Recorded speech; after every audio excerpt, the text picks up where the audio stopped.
Well, it's a pleasure to greet all of you at this wonderful gathering. It's an honor for me as a peacemaker to be addressing you. I am a longtime activist in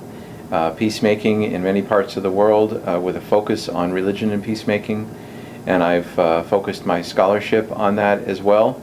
And I've spent about 30 years working on Israeli and Palestinian peacemaking in various ways of being supportive of religious peace builders there, and also other innovative programs lately that I'll try to talk about. So I'll just speak to you for a few minutes, and it's an honor. It's an honor to be here and to be on this panel. I want to begin by saying that that my work and also our theories of peace building assume that there are always many different aspects of conflict and reasons why conflicts persist that are intractable, that keep going and keep going and keep going. I also want to say on a personal level that as somebody who grew up as a religious Jew and with a legacy, very painful legacy from Europe. My family came from Ukraine, and it's the state of Israel, and Israel became such an important place of comfort and pride, and it's been a very difficult journey to recognize the serious problems and injustices that were done to the Palestinian people by the process of so many Jews returning after so many thousands of years to their land that they considered holy and that they considered home and that they wanted to be home at this point in history. So this has been a very complicated journey, and yet at the same time I think that anybody who is a serious peacemaker, a serious religious person committed to the ethics of peace and justice is always having to combine the ethical qualities of peace pursuit, justice pursuit, but also compassion and empathy, patience, tolerance, and another one that is in a book that I'm finishing now on self-examination and humility. The capacity to look into yourself, to look into your own people's narrative, your own community's narrative, and look at what's good about it and also what's missing. What is legitimate grievances when we have them, when people have harmed us, and what are excuses to not take personal responsibility or global responsibility. And so this is a way in which religious traditions and the Orthodox Christian tradition is filled with so much amazing literature on spiritual piety and the spiritual life and the self-examination that I'm talking about that leads to such an increase in spiritual sensitivity. And it's that kind of self-awareness that is so critical, in my opinion, to finally breaking the logjam of the Israeli-Palestinian conflict or the larger Jewish-Arab conflict that has raged over the status of the State of Israel and the status of Palestine for so many decades. I do believe it's also the case that this place, the Holy Land, has become the locus of all the unresolved issues of the old Jewish, Christian, and Muslim relationship, and that there is no solution without exploring the ways in which Judaism, Christianity, and Islam can rise to the occasion and bring out their best qualifications for social change and for peace building based on justice, based on equality, based on democracy, and the ways in which religion needs to contribute to that. Now, we all know that the history of violence and war has an enormous contribution of organized religion and religious communities to that violence. Sometimes it's right in the text. It says clearly to command to go and do something horrific to another group. But a lot of times it's based on state interests or personal interests or community interests that then get reinforced by various religious leaders that make things worse. Well, the same thing I think is happening in Israel and Palestine, and it always has. There were spiritual and ethical traditions of Palestinian culture and Israeli culture, Jewish culture, that could have and should have been used to build an equal society of the people who are there. And there were people who tried. I mean, this is a fact of history. There were Orthodox, there were Jewish secular and religious peacemakers going all the way back to the 1910s and 1920s, who wanted a unified state between Jews and Palestinians. Some of them were secular, some of them were more spiritual, like Martin Buber. And then it's the same on the other side, in terms of very gentle people in the Palestinian community that just wanted to live in peace with their neighbors. And then, of course, there was militancy, and there was selfishness, and there were people who goaded on the conflict, both inside the land and especially people outside of the land, who always got the people of this holy land to fight each other in the name of someone else, in the name of other imperial interests, other ethnic interests, and other religious interests. And so I think that religious peace builders have an obligation to understand with clear and plain insight all of the secular constructs of how a conflict is persisting, everything from water rights to women's rights to who is controlling which funds are coming in from which lands that are fomenting violence and why,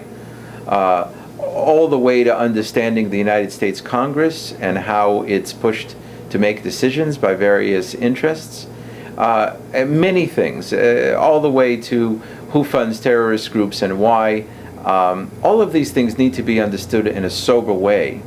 in order for the religious peace builder to come in with an interest in peace and justice, with a capacity for empathy for both communities, and at the same time with eyes wide open and not in a naive way. So with that in mind, what we've tried to experiment doing in the last few years is that I have been bringing more and more people to Israel and Palestine through my graduate courses, but also through a company that I created called MEJD, Middle East Justice and Development Initiative, which basically is taking the tourism industry but turning it into a tool of justice and peace. Because our belief now, and it's a Jewish Arab team that does this, is that the key is to invest in good people, to invest in honest people, and to help people become more powerful and more equal, who are committed to nonviolence and social justice and equality. And that's exactly what we do. We bring tours from all over the world, from religious seminaries, from churches, from synagogues, from universities, and we take them and we show them two narratives. We show them the Palestinian narrative and we show them the Jewish narrative. We go back and forth between the Israel and Palestine over the borders. We have them meet peace builders from both sides, and more importantly, we invest in the kind of institutions in Palestine, from hotels to bus companies, that are usually ignored. But we're intent on focusing on Westerners coming and building peace with the people of the land, and building goodwill between the people, and also understanding the complexity of the narratives on both sides. And also part of that is learning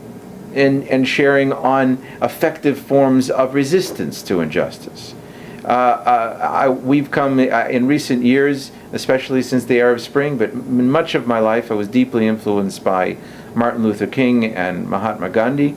And the key in terms of conflict resolution and peace building and nonviolent resistance is that they need to work together in order for the resistance to be done in a spirit of brotherhood in a spirit of love, even for your adversaries, especially for your adversaries, because it is in that love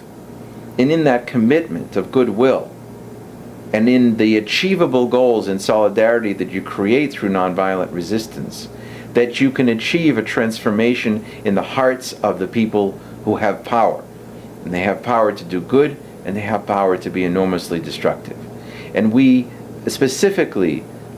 embrace the kind of people in Palestine and Israel who are working on that, and we're trying to share the best ways that we know how as we study and practice conflict analysis and resolution in my school. And we have people coming from all over the world to study and to think about this and to practice and to experiment, is to do these things in a way that will help more and more people in Palestine and in Israel do the resistance in an effective way that really reaches the hearts of everyone who has guns, whether those guns are all the way in Gaza or whether those guns are at every checkpoint from the Israeli soldiers. So that's the kind of work that we're doing, and I believe that I would like to see this work. We're actually doing this work and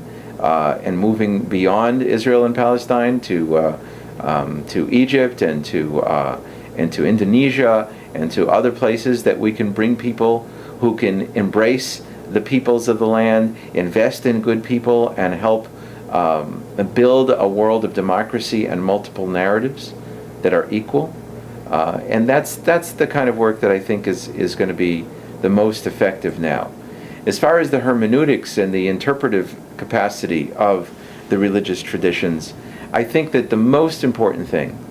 is to mine religious traditions, and in the case of your community, the Orthodox Christian tradition, to mine the best of that tradition, to mine the great saints and their very wise thoughts on the human heart and on how people change, and to integrate that with the efforts that we're making at social change in places of great conflict. Places of great conflict within Christian communities, of course, places of conflict, however, also between secular and religious people, places of great conflict between Muslims, Christians, and Jews and others. And I think that I would like to see more and more of a presence of the Orthodox Christian tradition in that effort. And there are places where it's quite urgent, like in the spheres of the former Soviet Union and the Russian republics, the Russian regions, and many other places that are places of great confrontation between Christians and Muslims, that also will need the unique skills of people who are good at conflict resolution and good at diplomacy and good at working with the poor and those who are deserving, and at the same time have a good, solid foundation in Orthodox Christian traditions and teachings. So I want to bless you with that effort, and I welcome any opportunities to learn from your community, coming from my community, my academic community, my religious community. And I think that the more that we learn from each other, the more that we're going to have the capacity to build that great experiment in global social democracy that Immanuel Kant and many people of the Enlightenment believed in. And I think that religious people have a great potential to contribute to that grand experiment of the last few hundred years, and to bring it to a greater fruition as the globe becomes more and more integrated. So thank you very much. It's a pleasure to talk to you.